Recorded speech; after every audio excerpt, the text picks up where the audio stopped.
Hey everybody, welcome back to the shop today. Today we are going to be working on a 2014 Ford Explorer Sport. We're going to be doing front and rear pads and rotors. So let's go over some of the tools on the workbench that you're going to need to do the job, and let's get right into it. Okay, so this is for front and rear brakes. Here are some of the tools you're going to need. Yes, there's a lot of stuff out here. Don't be intimidated by it. You might not need a regular drill. I'll tell you why in a second. I have a 3/8 and a 1/2 inch Milwaukee there. You don't need these, they're not necessary. You can do it with just standard hand tools. A 1/2 inch ratchet, a 1/2 inch breaker bar. You can use either one of these. You don't need both. I just have a regular 3/8 inch ratchet here. You may or may not need some vice grips. I do have a 17 millimeter wrench here. It does not have to be a ratcheting wrench. I believe this is for the front, the 15's for the rear. Got a couple of small prow tools there. They kind of take place of a flat blade screwdriver. I do have some Stay Lube brake and caliper grease. I like using this on the slide pins on the calipers. Some brake parts cleaner that you'll need. I do have a couple torque wrenches back here. I have a 1/2 inch and a 3/8. No, it's absolutely not necessary that you need them. You can just get your parts snug, but I like to make sure they're properly torqued. I have a 19 millimeter that'll be used for taking off the lug nuts. Got a 1/2 inch extension there, a 17, a 15, a 13. Got a couple wire brushes in case my face plates and stuff are rusty. Do have some gloves there, and this is not 100% needed, but something like this is really handy. Just a brake caliper tool. You can actually, compress your brake calipers in with this. And if you have if you're doing the rears, they do have an e-brake on them, so they have a lock. You'll need a tool to spin those in. You can do it with a screwdriver or a pair of pliers. You can get creative, but just having a simple, cheap kit makes it definitely easy. Some shop towels, of course, for your brake parts cleaner. And in case your rotors are stubborn, it's always nice to have a little BFH there to get those suckers off. So just a couple other tools that we're going to use. Always good to have a pair of jack stands. I like a nice heavy duty pair of those. And I just use a standard floor jack. It's a 3-ton, it's more than enough. Don't just trust the floor jack by itself. The only thing holding that thing up when it's fully extended is a 10-cent O-ring. Okay, keep in mind, these are for a Ford Explorer Sport. So this is not applicable for your XL, your XLT. It might be for your Platinum, I'm not 100% sure. The brake rotors and pads are quite a bit larger on the Sports than the standard Explorer. These actually came from Advance. These are your front rotors. There's your part number. Everything else came from O'Reilly's. O'Reilly's didn't have the fronts, so I had to go somewhere else and get them. There's your front pad part number, your rear pad part number, and there's the part number for both of your rear rotors. So, and these things are heavy. These are massive rotors. They're like 14 or 15 inches, but they're super heavy. So be careful when you're lifting them.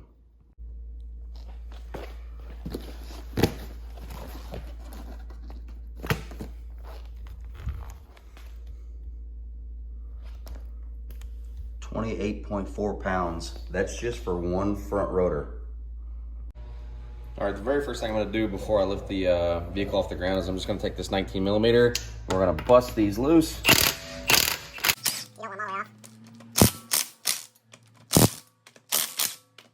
Okay, I've got the lug nuts loose on both sides.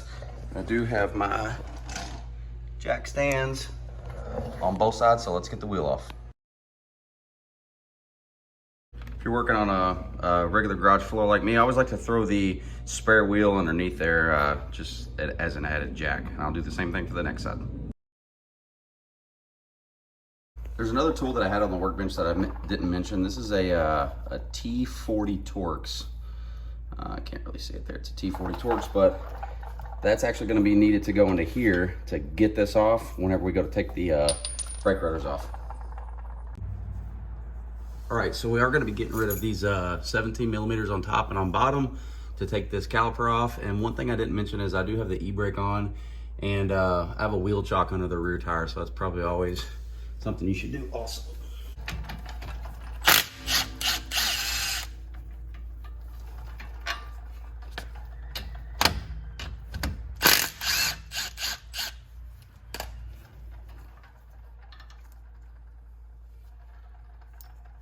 pulled right out. You see those or not? We'll probably need to take a pry tool. Well, maybe not.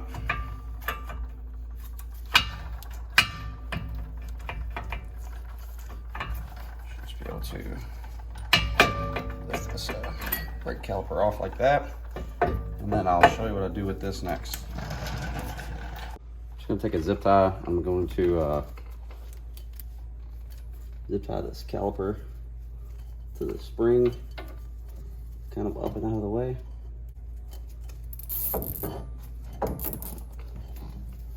At least it's up and out of the way. You can even put 2 of them in there if you want, but that way you're not hanging by your brake line there. So after we've got our caliper out of the way, I'm gonna pop these pads off, and you might, that's your rear one, you might need a flat blade screwdriver, but those just pop right off, and we will end up taking this hardware off. It did come with new hardware on top and bottom, and we'll end up replacing that. So let's go ahead and remove this T40. We'll get this actual bracket off, and we'll get all that apart. Now to get our actual bracket here off, we're gonna undo these 2 bolts. These are actually 18 millimeters. These are torqued to like 110, 111 foot-pounds, so probably gonna wanna use a breaker bar or a 1/2 inch on those. They're pretty tight.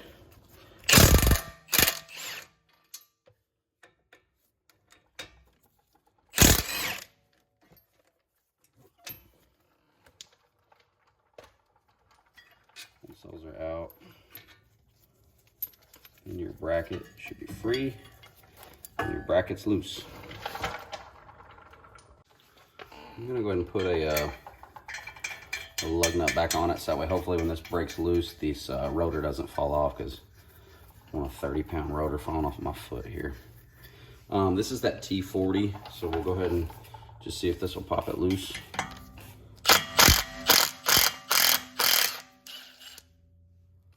Pulled it right out. Now we should be able to get this rotor loose.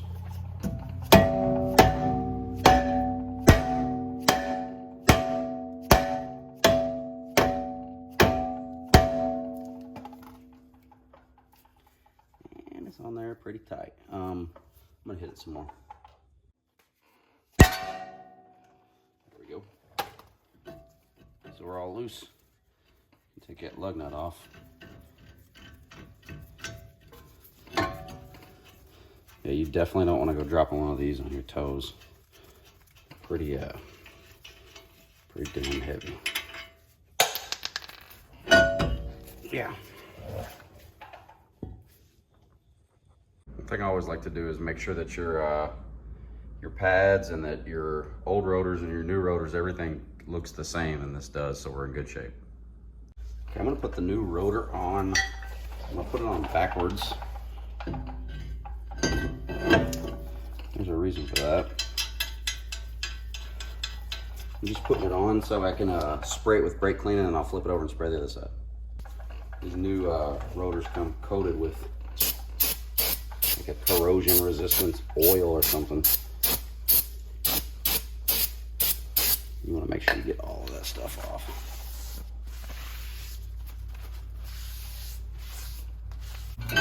And when you flip it, you're going to want to make sure that you put it on so your T40 hole, if I can find it, lines up, and it does.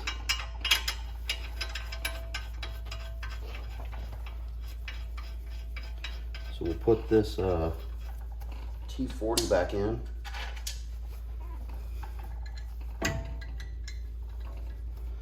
Just hand start it.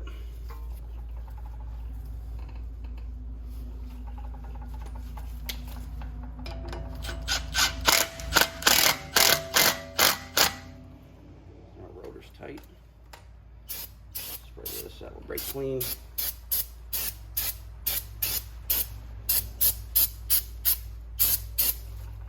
Get all that crap off of there. Okay, so now we're going to take off all of these little metal brackets here, and I've kind of laid out the stainless ones that come with the kit, how they go back on. So we'll pop all 4 of these off with just a little flat blade screwdriver. Should just be able to get in there and kind of pry them out one at a time. You'll take all 4 of these off, and then we'll wire brush these, get them nice and clean, and we'll put the new ones in. All right, so before we put our new stainless hardware back in, what we're gonna do is, right here, just so everything goes together nice and good, you can wire brush this. See all the crap coming off of there, or you could do, like I mentioned, just take your drill and drill it out. Might be a little bit faster this way. Either way, we got to get all of these clean, and then we'll put our new stainless hardware back in.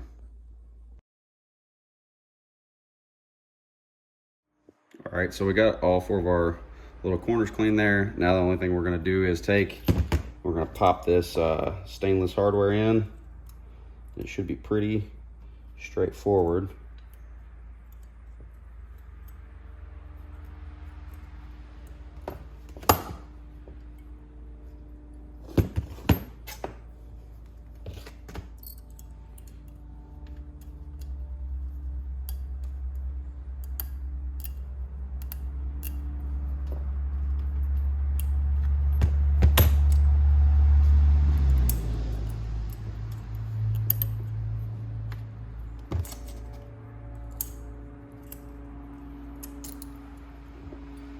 Once you get everything popped back in, we'll grease these caliper slides. After we got our stainless hardware in there, which was really easy to do, the other thing I like to do is these bolts actually are part of the, you want these to move freely. So I like to pull these out, clean all of the grease off of them. Might even take a little brake parts cleaner.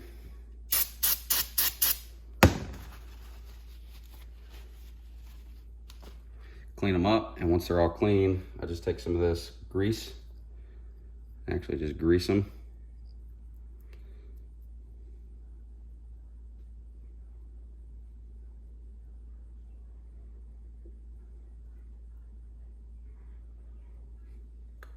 Once that's greased up, just take it and slide it right back down in. Clean off any excess that you got there. And we'll do the same thing to the other side here.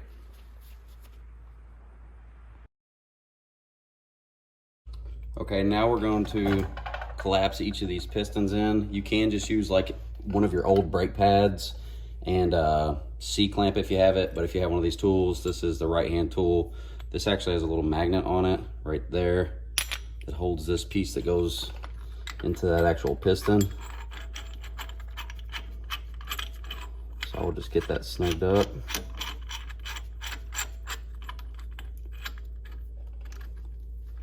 So you have it snugged up, you should be able just to crank it, and I don't know if you can see that, I'm kind of wiggling a little bit, but push that piston inward.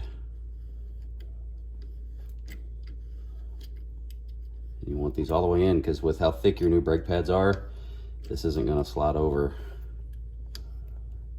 All right, we'll back it out. You see how that one's way in and the top one's out. We'll do the same thing with the next one.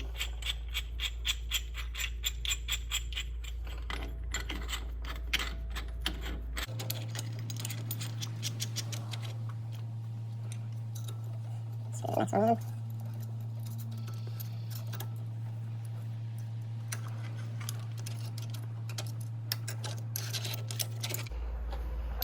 I'll put my bracket back on.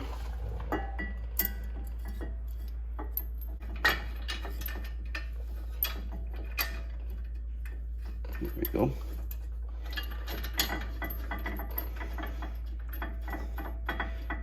I'm gonna just get these snug for now, but we will torque these to 111 foot-pounds.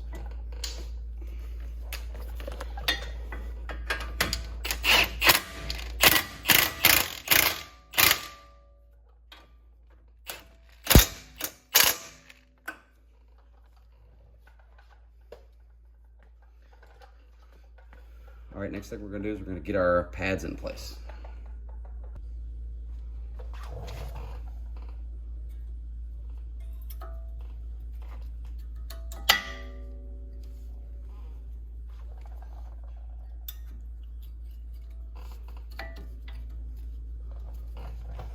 Get both your pads in place. That's what it should look like in the new hardware. Now we'll take our brake caliper down and we will put it on here.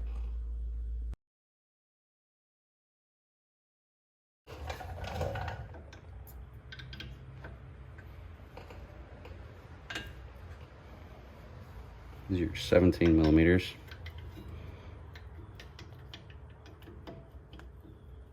You want to make sure you get everything hand started before you drive anything down with your impact. Don't be cross-threading anything. And these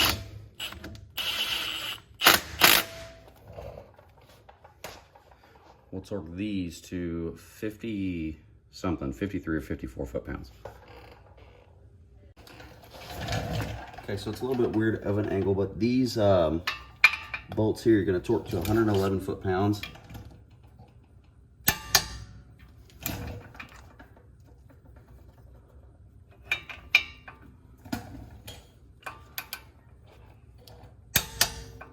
It's 111, and I don't know if you can see that, but 53 on these caliper bolts.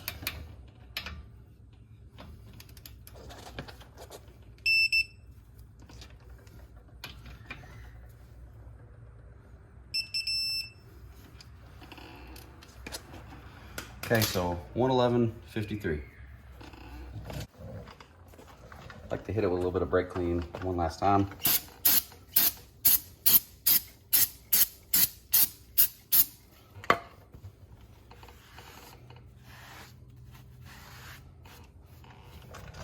And that should be it for, this is your passenger side.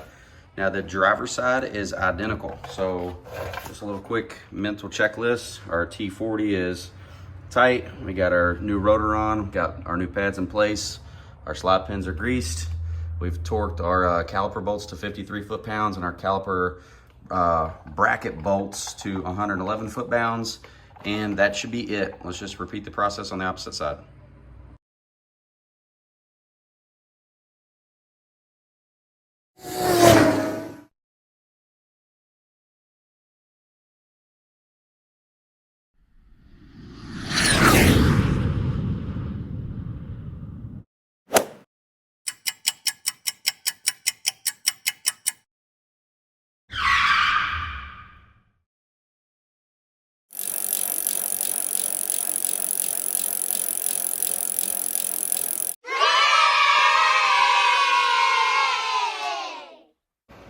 Okay, once you have your vehicle back on the ground, take your 19 millimeter, set it to 100 foot-pounds, and torque everything.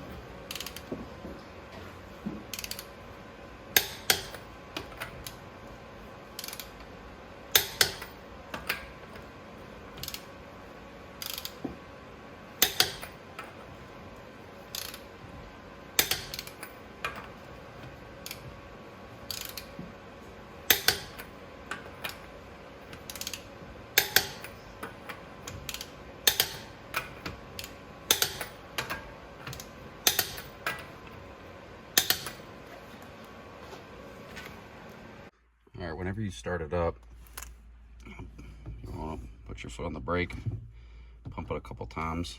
Just gonna want to make sure your pedal's gonna go down a little bit more. Now it feels normal there. Just gonna want to make sure you do that before you go forward or backwards, or else you might run into some stuff. All right, I'm in drive. Feels good. Let's go in reverse. Feels good. Let's test drive it. All right, everybody, that wraps up our front brake install for our 2014 Ford Explorer Sport. Keep in mind the part numbers for the XLs, XLTs, etc. will probably be different. These Sports do have the heavy duty, larger rotors and brake pads. So if anybody has any questions about that, please let me know. Probably tackle the rears in another video. As always, I appreciate everybody watching. Until next time, thank you. Take care. Take this caliper. I'm gonna take a zip tie. I'm just gonna zip tie it up here out of the way. You can use a bungee cord. A lot of people use a bungee cord. Zip tie is just as easy for me. Yeah, oh, it's super easy. Yeah, do that.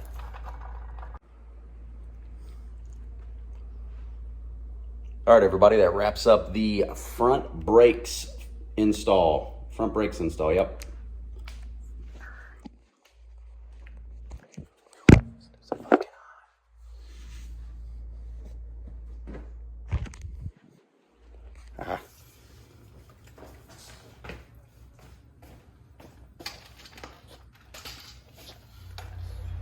Okay, so in my little kit, I have an adapter here that actually is the same size as that piston. And this actually has a little magnet on it, so it holds that. The only thing you're gonna do, or that I'm gonna do, is I'm gonna get in here. One piston at a time. Oh, the magnet didn't hold.